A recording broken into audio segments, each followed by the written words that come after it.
PSLV റോക്കറ്റിന് കഴിഞ്ഞ വർഷം സംഭവിച്ച അതേ പിഴവ് ഇന്നലെ വീണ്ടും ആവർത്തിച്ചിരിക്കുന്നത് ദുരൂഹത ഉയർത്തുകയാണ്. ഈ ദൗത്യം ശാസ്ത്രലോകത്തെ ഉൾപ്പെടെ നിരാശപ്പെടുത്തുകയിരിക്കുകയാണ്.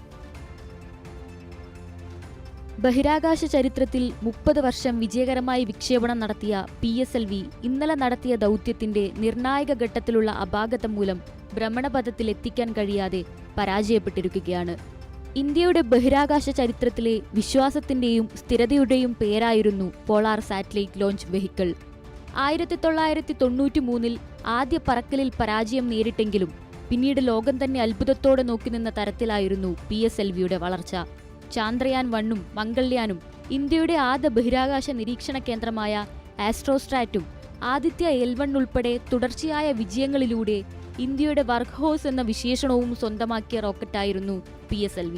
2017 ഒരേ ദൗത്യത്തിൽ 104 ഉപഗ്രഹങ്ങൾ വിക്ഷേപിച്ച് ലോക റെക്കോർഡ് സ്ഥാപിച്ചതോടെ PSLV ഇന്ത്യയുടെ സാങ്കേതിക മികവിന്റെ പ്രതീകമായി മാറി.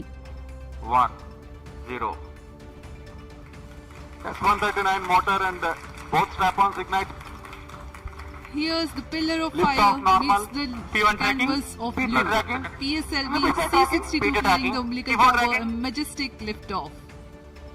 എന്നാൽ കഴിഞ്ഞ വർഷം മെയ് 18 നടത്തിയ 63ാമത് വിക്ഷേപണത്തിൽ സംഭവിച്ചതുപോലെ തന്നെ ഇക്കുറിയും 3ാം ഘട്ടത്തിൽ നിയന്ത്രണം നഷ്ടപ്പെട്ടിരിക്കുകയാണ്. 3ാം ഘട്ടം വേർപെടാതിരുന്നതിനാൽ അതിലെ ഗതിനിർണയ നിയന്ത്രണ സംവിധാനങ്ങൾ പ്രവർത്തിച്ചില്ല. റോക്കറ്റിന്റെ 4ാം ഘട്ടം മുന്നോട്ട് കുതിക്കാനാവാതെ താഴോട്ടു പതിച്ചു. ഉപഗ്രഹങ്ങളും നഷ്ടമായി. മർദ്ദക്കുറവ് അനുഭവപ്പെട്ടെന്നാണ് പ്രാഥമിക അനുമാനം. ഇതിലെ ദുരൂഹത നീക്കാനുള്ള തീവ്രയജ്ഞത്തിലാണ് അധികൃതർ. ഏതാണ്ട് 600 കോടി രൂപയുടെ നഷ്ടമാണ് ഈ പരാജയത്തിലൂടെ നേരിട്ടത്. ഇതിനു പുറമെ വിദേശ ഉപഗ്രഹ വിക്ഷേപണ ദൗത്യങ്ങളുടെ കരാർ ഏറ്റെടുക്കുന്ന വഴി NSIL-നും നിരവധി ഓർഡറുകൾ നഷ്ടമായേക്കും. ബഹിരാകാശ ദൗത്യങ്ങൾ എല്ലായ്പ്പോഴും അപകട സാധ്യതകളോടെയാണ് ബന്ധപ്പെട്ടിരിക്കുന്നത്. 64 വിക്ഷേപണങ്ങൾ നടത്തിയിട്ടുള്ള PSLVക്ക് ഇന്നലത്തേതുൾപ്പെടെ പരാജയപ്പെട്ടത് വെറും 4 തവണ മാത്രം.